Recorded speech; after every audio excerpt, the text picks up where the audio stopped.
So start off by using this plastic panel removal tool by Snap-on, the PBN1, to lift this panel up. Be careful when lifting this panel up. It might mar the side of the A-pillar there. If you do mar it, some warm water will help take it off.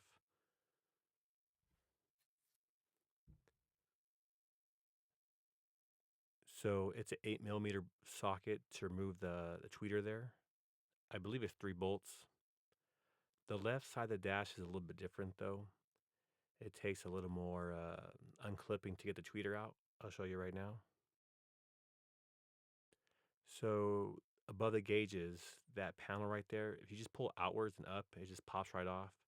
You don't have to take the whole thing off, just enough to leave clearance for this other piece back here to pull off next.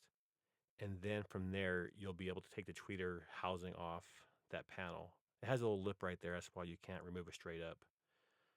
So get your 8 millimeter socket and remove your bolts from either tweeter side and pull them straight out.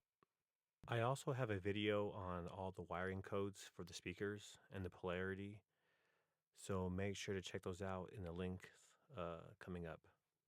Thank you for watching.